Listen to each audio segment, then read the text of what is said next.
U.S. President Joe Biden will visit Vietnam on September 10th after attending the 2023 G20 leaders meeting in New Delhi, India. Biden is visiting Vietnam to raise relations between the countries to a new level, a comprehensive strategic partnership. Biden will not attend the Association of Southeast Asian Nations, ASEAN, leaders meeting or summit in Indonesia's capital, Jakarta, from September 5th to 7th. Vice President Kamala Harris will attend instead of the president. Biden visited Indonesia last year when he attended the 2022 G20 Bali summit. At that time, Biden, along with Indonesian President Joko Widodo, announced aid for projects in areas including climate, security, and education. On Tuesday, White House Press Secretary Karine Jean-Pierre told VOA that Vietnam is a valuable partner for the United States as it develops ties in Southeast Asia. Indonesia has been a U.S. strategic partner since 2015. Vietnam is now ready to increase its relations with the U.S. after 10 years of comprehensive partnership. One reason Vietnam might now be ready to increase relations with the U.S.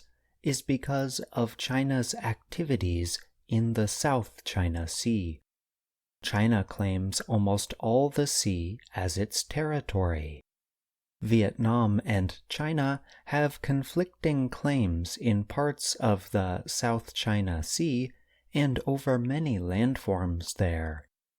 Vietnam wants to protect its rights in the South China Sea by making partnerships that strengthen its position.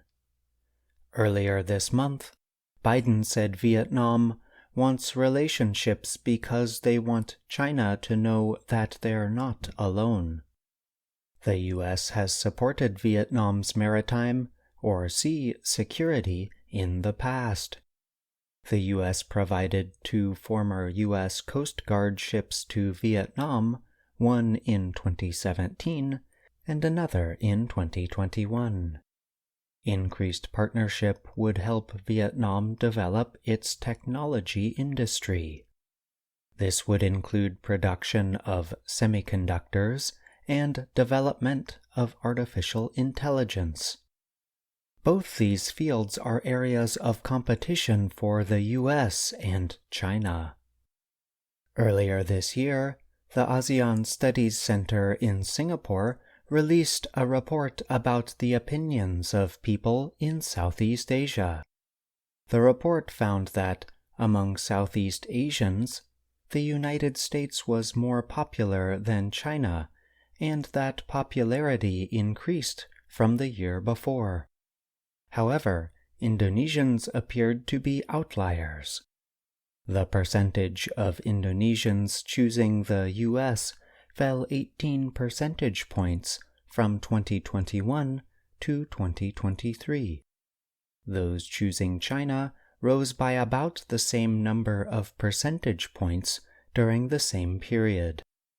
Rangga Aditya Elias is the head of international relations at Binus University in Indonesia. He said finding balance between the U.S. and China is the biggest homework for Indonesia. One way for Indonesia to find balance is to look to the U.S. to provide arms. Last week, U.S. Defense Secretary Lloyd Austin met with Indonesian Defense Minister Prabowo Subianto in Washington. They announced their shared interest to increase Indonesia's ability to defend itself. I'm John Russell. U.S. President Joe Biden will visit Vietnam on September 10th after attending the 2023 G20 leaders meeting